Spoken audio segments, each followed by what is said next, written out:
السلام علیکم ورحمۃ اللہ وبرکاتہ۔ اوتھینٹیکیشن آف اسلام میں خوش آمدید۔ کیسے ہیں آپ سب؟ امید کرتی ہوں خیریت سے ہوں گے۔ پچھلی ویڈیو میں نے آپ کو بتایا تھا کہ ہوٹل سے مینا تک ہمیں کس طرح لے جایا جائے گا، اس کے علاوہ مینا میں قیام کے دوران ہمیں کس طرح سے رہنا ہے، کمپلیٹ گائیڈ لائن آپ کو دی تھی۔ مینا میں ذکر اذکار کون کون سے کرنے ہیں وہ آپ کو بتائے تھے۔ میری ویڈیو کا جو اختتام میں نے کیا تھا وہ اس پر کیا تھا کہ اب عشاء کا وقت ہو گیا ہے اور عشاء کی نماز پڑھ کے اب ہمیں عرفات کے لیے نکلنا ہے، تو وہیں سے اپنی اس ویڈیو کو سٹارٹ کرتی ہوں۔ لیکن اگر آپ نے میری پچھلی ویڈیو واچ نہیں کی تو وہ واچ کر لیجئے، کیونکہ وہ آپ کے لیے بہت فائدے مند ثابت ہوگی۔ آج کی ویڈیو میں آپ کو بتاؤں گی کہ ہم کس طرح سے عرفات پہنچے تھے اور یوم عرفہ کی فضیلت کیا ہے، اور عرفات میں پہنچنے کے بعد وہ کون کون سی غلطیاں ہیں جو ہمارے پاکستانی لوگوں نے کی تھیں، جو پلیز آپ لوگ مت دہرائیے گا ان غلطیوں کو۔ بہت صبر، بہت تحمل کے ساتھ اپنے وقت کو یہاں پہ گزارنا ہے، کیونکہ یہ دن، آج کا دن بہت قیمتی ہے۔ جب میں آپ کو فضیلت بتاؤں گی تو آپ کو خود پتہ چل جائے گا کہ 9 ذی الحجہ کا دن یعنی یوم عرفہ بہت زیادہ فضیلت رکھتا ہے۔ تو چلیے اپنی ویڈیو کو سٹارٹ کرتے ہیں، لیکن اس سے پہلے اگر آپ میرے چینل پر نیو ہیں تو میرے چینل کو سبسکرائب کر دیجئے اور میری ویڈیوز کو لائک اینڈ شیئر کر دیجئے، اور بیل آئیکن کو پریس کرنا مت بھولیے گا تاکہ میری ہر آنے والی نیو ویڈیو آپ کو مل سکے۔ نحمدہ و نصلی علی رسولہ الکریم، فاعوذ باللہ من الشیطان الرجیم، بسم اللہ الرحمن الرحیم۔ جب ہم مینا سے عشاء کی نماز پڑھ کے خیموں سے باہر نکلے تو روڈ پہ مکتب نمبر 19 کے بینر لیے کچھ لوگ کھڑے تھے، جس کے پیچھے ہم سب جمع ہو گئے اور گروپس کی صورت میں ہمیں ٹرین کے اسٹیشن پر لے جایا گیا۔ تو ہمارا پورا سفر ٹرین کے ذریعے تھا۔ جب ہم ہوٹل سے نکلنے لگے تھے تو ہوٹل والوں نے یعنی ہمارے معلم نے ہمیں ایک کڑا دیا تھا جو یلو کلر کا تھا، بینڈ بھی کہہ سکتے ہیں اس کو، تو وہ بینڈ ہم نے ہاتھوں میں پہنے ہوئے تھے۔ وہ بینڈ دراصل ہماری ٹرین کی ٹکٹ تھی، تو جن لوگوں کے ہاتھ میں وہ بینڈ ہوگا وہی ٹرین سے سفر کر سکتے ہیں۔ اس کے علاوہ باقی جو حاجی تھے، جو عزیزیہ والے ہیں، تو عزیزیہ والوں کا سفر کچھ لوگوں کا ٹرین سے تھا اور کچھ لوگوں کا سفر جو ہے وہ بسز کے ذریعے تھا۔ تو ہمارا پورا سفر ٹرین کے ذریعے تھا، تو ہمیں وہ یلو کلر کے بینڈ پہنائے گئے۔ اس کے بعد ہم گروپس کی صورت میں نکلے مینا سے، اور اسٹیشن پہنچتے پہنچتے تقریباً ہمیں 15 سے 20 منٹ یا 25 منٹ کا وقت لگا۔ اسٹیشن پہنچنے کے بعد دیکھا کہ پورا اسٹیشن لوگوں سے کھچا کھچ بھرا ہوا تھا۔ کچھ اسٹیشن کی صورتحال یہ تھی، یہ میں ویڈیو آپ کو دکھا رہی ہوں، یہ اوریجنل ویڈیو ہے، جب لاسٹ ایئر ہم حج پر گئے تھے تو راستہ اتنا زیادہ بھرا ہوا تھا، اور گروپس کی صورت میں ٹرین آ رہی تھیں، جا رہی تھیں، اور اس میں لوگ سوار ہو رہے تھے۔ 2 گھنٹے تقریباً ہمیں وہاں پر کھڑے کھڑے گزارنے پڑے، تاکہ لوگ تو اتنا تھک گئے تھے کہ روڈ پہ بیٹھ گئے تھے۔ تو اس کے لیے جو میں نے آپ کو اپنی لاسٹ ویڈیو میں بتایا تھا کہ ہاتھ کے پنکھے ضرور رکھیے گا، بہت زیادہ گرمی تھی اور وہاں تپش بہت تھی، اس لیے اسپرے باٹل ضرور رکھ لیجئے گا تاکہ اپنے اوپر جو ہے وہ اسپرے کرتے رہیں، اسے تھوڑا ٹھنڈک کا احساس رہتا ہے۔ ہاتھ کے پنکھے اور پانی کی بوتل ضرور بھر کے اپنے ساتھ رکھ لیجئے گا۔ تو خیر 2-2.5 گھنٹے وہاں پر لائن میں لگنے کے بعد ہماری باری آئی، ہم ٹرین میں سوار ہو گئے۔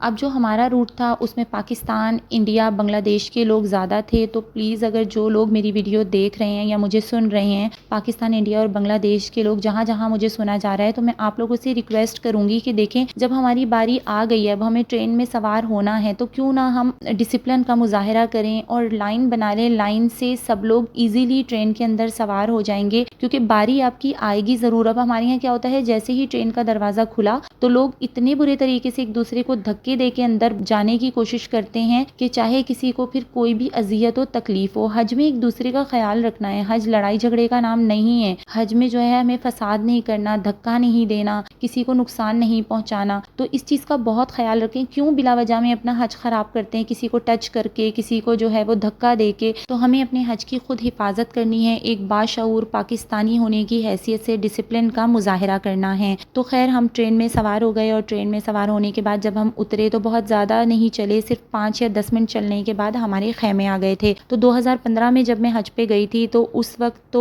اس طرح کے شیلٹر ڈلے ہوتے تھے، اور وہ بھی کہیں کہیں لوگ پورا دن میدان عرفات میں دھوپ میں ہوتے تھے۔ تو میرے تو ذہن میں یہی تھا کہ میدان عرفات پہنچیں گے تو وہاں کوئی سائے کی جگہ نہیں ملتی، اگر ملتی ہے تو یہ اس طرح کے چھوٹے چھوٹے شیلٹر بنے ہوئے ہوتے ہیں۔ لیکن اس دفعہ ہم گئے تو دیکھ کر بہت خوشی ہوئی کہ وہاں پہ خیمے انہوں نے بنا دیے، اور بہت اچھے ایئر کنڈیشن خیمے جس کے اندر چلر لگے ہوئے تھے۔ تو خیمہ بھی بہت بڑا خیمہ تھا، جس میں تقریباً 15 سے 20 چلر موجود تھے، فل چل اے سی تھا، بہت مزیدار۔ خیمے کے اندر ہم گئے تو صاف ستھرا سا بستر، تکیہ تھا، چادر تھی، اور تکیے کا کور ایک پیکٹ میں جو ہے وہ پیک تھا۔ لیکن ہمارے یہاں کی کچھ مستورات نے، عورتوں نے، پاکستانی عورتوں نے یہ کیا کہ ان کورز کو اپنے گھر لے آئیں، ان تکیوں کو لے آئیں۔ تو جو کور، تکیے اور چادر ہمیں وہاں استعمال کے لیے دی جاتی ہیں، وہ سعودی گورنمنٹ کی امانت ہے، ہمیں وہ یوز کرنے ہیں اور ان کو وہیں چھوڑ کے آنا ہے، ان کو اپنے ساتھ ہمیں نہیں لے کر آنا ہے، تو اس چیز کا خیال رکھیے گا۔ اس کے علاوہ صاف ستھرے وہاں واش روم تھے۔ میدان عرفات کو دیکھ کر مجھے بہت خوشی ہوئی کہ الحمدللہ اتنی سہولت، حاجیوں کو ویلکم کرنے کے لیے وہاں لوگ موجود جو ہر طرح سے لوگوں کو گائیڈ کر رہے تھے، اور وہاں پہ ہر تھوڑے فاصلے پہ پانی کے کولر تھے جس میں چل واٹر تھا، بہت ٹھنڈا یخ پانی، تو ہم نے وہاں سے پانی بھی پیا۔ وہاں پہنچنے کے بعد اپنی جو ہے وہ پانی کی بوٹلز بھی بھر لی تھی۔ اس کے علاوہ وہاں ہر تھوڑے فاصلے پر ڈیپ فریزر رکھے ہوئے تھے، ان فریزر باکسز میں پانی کی بوٹلز بھی تھیں، اور کچھ فریزر باکسز ایسے تھے جن کے اندر آئس کریمز بھری ہوئی تھی، ہر طرح کی آئس کریمز تھیں، تو بہت اچھی مہمان نوازی انہوں نے کی۔ اور لیکن یہ ہے کہ ہمارے یہاں کے لوگوں کو شعور نہیں ہے کہ چیزوں کو کس طرح سے استعمال کرنا ہے۔ تو میں جب پانی کے کولر کی بات کر رہی ہوں کہ بہت چل واٹر تھا اور ہمیں دیکھ کر بہت خوشی ہوئی، لیکن وہ پانی کے کولر بہت دیر تک صحیح حالت میں نہیں رہے۔ ہوا یہ کہ جب تہجد کا وقت ہوا اور واش روم چونکہ وہاں پہ کم تھے، میں یہ نہیں کہوں گی کہ واش روم بہت زیادہ تھے، کم واش روم تھے اور دور دور بنے ہوئے تھے، تو ہمارے ہاں کے پاکستانی لوگوں نے کیا کیا کہ وہ جو پانی کے کولر انہوں نے پینے کے لیے بھر کے رکھے ہوئے تھے، تو تہجد اور فجر کے وقت جب ایک وقت میں سب لوگ باہر نکلے، سب کو وضو بھی کرنا ہے، واش روم بھی جانا ہے، وضو خانے میں نل کم تھے وہاں پر، تو لوگوں نے کیا کیا، ان کولر کے ڈھکن اٹھائے اور اسی کے اندر ہاتھ ڈال ڈال کے وضو کرنا شروع کر دیا۔ تو کیا ہوا کہ پینے کا پانی ختم۔ اب صرف پینے کا پانی ہمارے پاس کون سا موجود تھا؟ جو فریزر باکس میں بوتلیں رکھی ہوئی تھی ٹھنڈی، گرمی کی وجہ سے کام کرنا جو ہے نا وہ چھوڑ دیا تھا فریزرز نے، تو انہوں نے فریزر کے اندر برف بھری ہوئی تھی اور اس برف میں بوٹلز آ رہی تھیں، وہ رکھ رہے تھے، لوگ یوز کر رہے تھے، لیکن اینڈ پہ کیا ہوا کہ شام سے 4 بجے سے جو ہے نا وہ پانی کی اتنی کمی ہو گئی تھی کہ کہاں کہاں سے ڈھونڈ ڈھونڈ کے پانی کی بوٹلز ہم لوگ لے کر آئے۔ تو اس لیے جو سہولتیں ہمیں دی جاتی ہیں نا، تو ان کو صحیح سے استعمال کریں تاکہ پورا وقت جو ہے وہ ہر ایک اس سے فائدہ اٹھا سکے۔ تو خیر ہم رات میں سو گئے، پھر رات میں سو کر اٹھے، تہجد پڑھی، فجر پڑھی۔ اب فجر کے فرض سے فارغ ہونے کے بعد ہم نے تکبیر تشریق پڑھنی ہے۔ 9 ذی الحجہ کی فجر سے لے کر 13 ذی الحجہ کی عصر تک ہمیں تکبیر تشریق پڑھنی ہے۔ ہر فرض نماز کے بعد مرد بلند آواز میں پڑھیں گے اور عورتیں آہستہ آواز میں۔ تو تکبیر تشریق کے الفاظ کچھ یوں ہیں: اللہ اکبر لا الہ الا اللہ واللہ اکبر وللہ الحمد۔ تو یہ آدمی تیز آواز میں پڑھیں گے اور عورتیں آہستہ آواز میں۔ تو اکثر عورتوں کو جو ہے وہ تکبیر تشریق پڑھنا یاد نہیں رہتی اور کچھ کو اس کا علم بھی نہیں ہوتا، تو اس لیے میں نے آپ کو یاد دہانی بھی کروا دی۔ جو آپ کے گروپ کی لیڈیز ہیں، آپ لیڈیز میں جو ہے وہ خود بول دیجئے، مردوں میں ایک دفعہ یاد دہانی کروا دیجئے کہ 9 ذی الحجہ کی فجر سے لے کر اور 13 ذی الحجہ کی عصر تک تکبیر تشریق ہر فرض نماز کا سلام پھیرنے کے بعد پڑھنی ہے۔ اس کے بعد اپنے ذکر اذکار تسبیحات کر لیجئے۔ تسبیحات تیسرا کلمہ درود شریف استغفار پہلا کلمہ، ایک تسبیح جو ہے وہ سبحان اللہ و بحمدہ سبحان اللہ العظیم پڑھ لیجئے، سفر میں آسانی کے لیے دعائیں مانگیے۔ اس کے بعد اشراق کا وقت ہو جائے گا تو اشراق پڑھ لیجئے، اور اشراق پڑھنے کے بعد باہر ٹیبلز کے اوپر جو ہے وہ چائے رکھ دیتے ہیں، تو جا کر اپنی چائے لے آئیے۔ اگر آپ کے پاس بسکٹ وغیرہ کچھ اس طرح کی آئٹمز ہیں جو آپ ناشتے میں لیتے ہیں، آپ وہ کھا لیں، نہیں تو باکسز بھی وہ لے کر آتے ہیں جس میں دال روٹی ہوتی ہے، آپ ناشتے میں وہ بھی کھا سکتے ہیں۔ اب وقوف عرفات کا وقت جو ہے وہ شروع ہوتا ہے زوال کے بعد، تو کیا کریں کہ ناشتے کے بعد تھوڑا سا آرام کر لیں۔ تو عرفات میں زوال کا وقت شروع ہوتے ہی حج شروع ہو جاتا ہے۔ عرفات میں اپنے خیمے میں ظہر کے وقت ظہر اور عصر کے وقت عصر کی نماز ادا کرنی ہے۔ عرفات میں ظہر اور عصر کی نماز ایک ساتھ ظہر کے وقت میں پڑھنے کی شرط صرف مسجد نمرہ میں پوری ہوتی ہے۔ کچھ لوگ مسجد نمرہ جانا عرفات میں وقوف کے لیے شرط سمجھتے ہیں اور کتنی دور گرمی میں پیدل چل کے مسجد نمرہ میں پہنچتے ہیں۔ تو مسجد نمرہ میں نماز کے لیے بھی یہ حکم ہے کہ جو لوگ مسجد نمرہ کے اندر ہیں وہ امام کے پیچھے ظہر اور عصر کی نماز ظہر کے وقت میں اکٹھی ادا کریں گے۔ لیکن اگر کوئی مسجد نمرہ کے گیٹ پہ بھی ہے یا گیٹ کے باہر جو صفیں بچھی ہوئی ہوتی ہیں وہ وہاں بھی نماز پڑھ رہا ہے لیکن مسجد نمرہ سے باہر ہے، تو اس وقت بھی اس کی نماز 2 نمازیں وہ ملا کے نہیں پڑھے گا، بلکہ ظہر کے وقت پہ ظہر اور عصر کے وقت اپنی عصر کی نماز ادا کرے گا۔ تو اسی طرح لیڈیز بھی ظہر کے وقت ظہر اور عصر کے وقت اپنی عصر کی نماز ادا کریں گی۔ کیونکہ حج کا ایک اہم رکن یعنی یوم عرفہ شروع ہو چکا ہے، تو یوم عرفہ کی فضیلت تھوڑی سی آپ کے سامنے بیان کر دیتی ہوں کہ حضور اقدس صلی اللہ علیہ وسلم کا ارشاد ہے کہ کوئی دن ایسا نہیں جس میں اللہ تعالیٰ عرفے کے دن سے زائد بندوں کو جہنم سے نجات دیتے ہوں، یعنی جتنی کثیر مقدار کو عرفے کے دن جہنم سے خلاصی ہوتی ہے، اتنی کثیر تعداد کسی اور دن کی نہیں ہوتی۔ حق تعالی شانہ دنیا کے قریب ہوتے ہیں، پھر فخر کے طور پر فرماتے ہیں کہ یہ بندے کیا چاہتے ہیں۔ ایک اور حدیث میں ہے کہ جب عرفے کا دن ہوتا ہے تو حق تعالی شانہ سب سے نیچے کے آسمان پر اتر کر فرشتوں سے فخر کے طور پر فرماتے ہیں کہ میرے بندوں کو دیکھو کہ میرے پاس ایسی حالت میں آئے ہیں کہ سر کے بال بکھرے ہوئے ہیں، بدن پر اور کپڑوں پر سفر کی وجہ سے غبار پڑا ہوا ہے، لبیک اللہم لبیک کا شور ہے، دور دور سے چل کر آئے ہیں، میں تمہیں گواہ بناتا ہوں کہ میں نے ان کے گناہ معاف کر دیے۔ فرشتے عرض کرتے ہیں کہ یا اللہ، فلاں شخص گناہوں کی طرف منسوب ہے اور فلاں مرد اور فلاں عورت، تو بس کیا کہا جائے۔ حق تعالی شانہ کا ارشاد ہوتا ہے کہ میں نے ان سب کی مغفرت کر دی۔ حضور صلی اللہ علیہ وسلم فرماتے ہیں کہ اس دن سے زیادہ کسی دن بھی لوگ جہنم کی آگ سے آزاد نہیں ہوتے۔ ایک اور حدیث میں ہے کہ حق تعالی شانہ فرماتے ہیں کہ یہ میرے بندے بکھرے ہوئے بالوں والے میرے پاس آئے ہیں، میری رحمت کے امیدوار ہیں۔ اس کے بعد بندوں سے خطاب فرماتے ہیں کہ اگر تمہارے گناہ ریت کے ذروں کے برابر ہوں اور آسمان کی بارش کے قطروں کے برابر ہوں اور تمام دنیا کے درختوں کے برابر ہوں تب بھی بخش دیے جاؤ گے، بخشے بخشائے اپنے گھر چلے جاؤ۔ ایک اور حدیث میں حضور صلی اللہ علیہ وسلم کا ارشاد ہے کہ غزوہ بدر کا دن تو مستثنیٰ ہے، اس کو چھوڑ کر کوئی دن عرفے کے دن کے علاوہ ایسا نہیں جس میں شیطان بہت ذلیل ہو رہا ہو، بہت راندہ پھر رہا ہو، بہت حقیر ہو رہا ہو، بہت زیادہ غصے میں بھر رہا ہو، اور یہ سب کچھ اس وجہ سے ہے کہ عرفے کے دن میں اللہ کی رحمتوں کا کثرت سے نازل ہونا بندوں کے بڑے بڑے گناہوں کا معاف ہونا دیکھتا ہے۔ تو عرفات کے دن کی فضیلت میں نے اس لیے آپ کے سامنے پیش کی ہے کہ لوگ اس فضیلت کو شاید نہیں جانتے، یا اگر جانتے ہیں تو پتہ نہیں کہ اس دن کو کس طریقے سے وہ کھو رہے تھے۔ یہ میں نے اپنی آنکھوں سے دیکھا کہ ایک اتنا اہم دن ہے جس میں ہمارے گناہوں کو معاف کیا جا رہا ہے، جس میں اللہ تعالیٰ فرشتوں پہ فخر فرما رہے ہیں، شیطان جس دن ذلیل ہو رہا ہے، اور اللہ تعالیٰ کتنا فخر کے طور پر نیچے آسمان پر آتے ہیں، 7ویں آسمان پر، اور فرشتوں پہ فخر کر رہے ہیں اپنے بندوں کی وجہ سے کہ لبیک اللہم لبیک کا شور ہے۔ لیکن ان سب کو چھوڑ کر لوگ کھانے پینے کی چیزوں پر چھینا جھپٹی میں لگے ہوئے تھے۔ تو وہاں جو عربک لوگ تھے، جو معاونین تھے یا پھر جو خدمت گزار تھے وہاں پر لوگوں کے، تو انہوں نے جو ہے وہ بہت بڑے بڑے باکسز وہ خیموں کے اندر لا رہے تھے اور کہہ رہے تھے کہ سب اپنی اپنی جگہ پہ بیٹھے رہیں، ہم آپ کو آپ کی جگہ پہ لا کر دیں گے، لیکن نہ مرد اور نہ عورتیں کوئی بھی اپنی جگہ پہ نہیں بیٹھ رہی تھیں۔ باقاعدہ ان کے ہاتھوں سے بڑے بڑے باکسز چھین کے اور اپنے پاس رکھ رہے تھے۔ ایسے چھینا جھپٹی لوگ کر رہے تھے کہ آدمیوں کو یہ نہیں پتا تھا کہ ان کا احرام کھل رہا ہے، اوپر کی چادر اٹھ کے گر گئی تو گر گئی، یعنی کہ چھینا جھپٹی کا عالم تھا، دھکم دھکی کا عالم تھا۔ تو لوگ کھانے کے لیے اس وقت میں لڑ رہے تھے جو وقت دعا کی قبولیت کا تھا اور اللہ سے اپنے گناہوں کو معاف کروانے کا تھا۔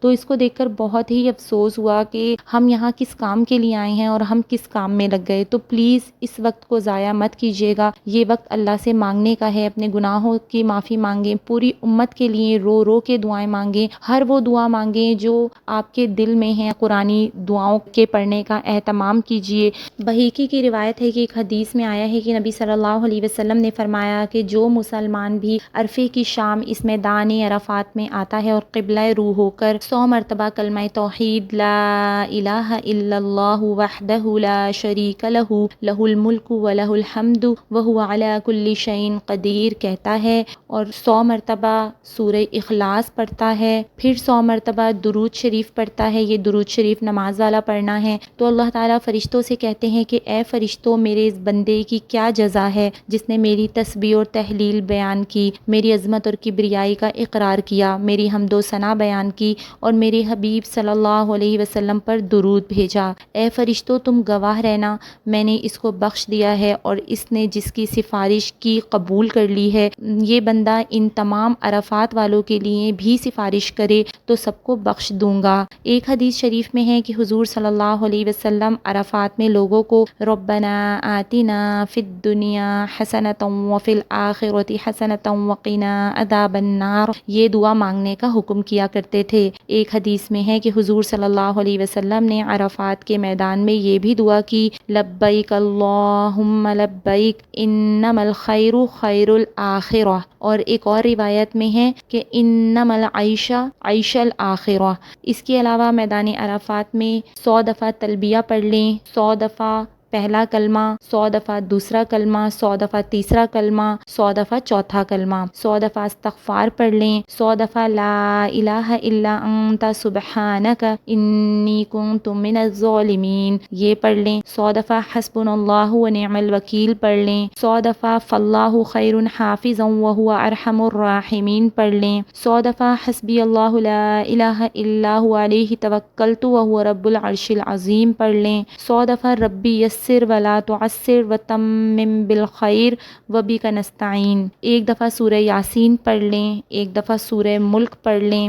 تو جیسے ہی وقوف کا وقت شروع ہو تو قبلہ رخ کھڑے ہو کر مغرب تک وقوف کیجئے۔ اگر پورا وقت کھڑا رہنا مشکل ہو تو جتنی دیر کھڑے رہنے کی طاقت ہو کھڑے رہیے۔ وقوف کے اوقات میں لیٹنا بیٹھنا جائز ہے۔ حضور صلی اللہ علیہ وسلم نے اس میدان میں اپنی امت کے لیے بڑی بڑی دعائیں کیں۔ یہاں دعاؤں کا خصوصی اہتمام کیجئے، بالکل ایسے ادب سے کھڑے رہیں جیسے آپ اللہ تعالیٰ کے سامنے اس کے دربار میں کھڑے ہیں۔ ہاں یہ رب العزت کا دربار ہی تو ہے اور آپ اس کی آغوش رحمت میں کھڑے ہیں۔ دل کھول کر روئیں، یہ قیمتی وقت اپنی ذات کو اللہ سے قریب لانے کا ہے۔ عصر کا وقت قریب آتا جا رہا ہے، دعا کی مقبولیت کا وقت، بندے کی اپنی رب سے راز و نیاز توبہ استغفار چل رہی ہے اور اللہ پاک فرما رہے ہیں پکارنے والا مجھے پکارتا ہے تو میں اس کی پکار سنتا اور جواب دیتا ہوں۔ اب دلوں کو اطمینان دے دیا جاتا ہے، پکارنے والوں کو یقین آ جاتا ہے کہ ان کی توبہ قبول ہو گئی، ان کی دعائیں قبول ہو گئیں۔ نماز عصر کا وقت ہو جانے پر اپنے خیمے میں جماعت کے ساتھ نماز عصر ادا کیجیے اور عورتیں اپنی الگ الگ نماز پڑھ لیجیے۔ نماز عصر ادا کرنے کے بعد تکبیر تشریق پڑھیے۔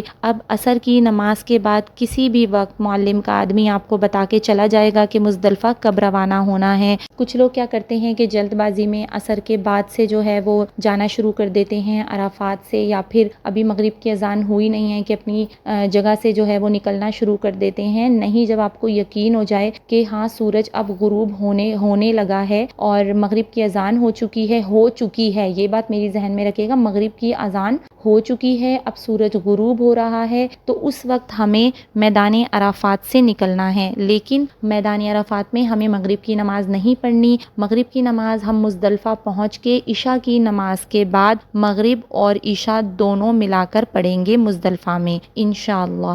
آج کی ویڈیو میں بس اتنا ہی، انشاءاللہ نیکسٹ ویڈیو میں آپ کو بتاؤں گی کہ ہم مزدلفہ کس طرح پہنچے تھے اور مزدلفہ پہنچ کر قیام کس طرح کرنا ہے، رات کو عبادت کس طرح کرنی ہے اور مزدلفہ سے ہم کس ٹائم پہ نکلیں گے، کون سی ایسی غلطیاں ہیں جو لوگوں نے کی تھیں لیکن میں آپ کو کمپلیٹ گائیڈ لائن دوں گی کہ آپ نے وہ غلطی نہیں کرنی ہے، اور جمرات ہم نے کس طرح سے پہنچنا ہے، تو کمپلیٹ گائیڈ لائن آپ کو دوں گی۔ تو اگر آپ کو میری ویڈیو پسند آئی ہو تو اس کو لائک اینڈ شیئر ضرور کر دیجئے، مجھے اپنی دعاؤں میں یاد رکھیے گا۔ اللہ تعالیٰ آپ سب کے حج کو آسانی اور عافیت والا بنا دے اور آپ کے حج کو اور آپ کی عبادتوں کو اللہ تعالیٰ اپنی بارگاہ الہی میں قبول فرمائے۔ اسی طرح کی اور بہت ساری اوتھینٹک انفارمیشن کے لیے دیکھتے رہیے اوتھینٹیکیشن آف اسلام۔ السلام علیکم ورحمۃ اللہ وبرکاتہ۔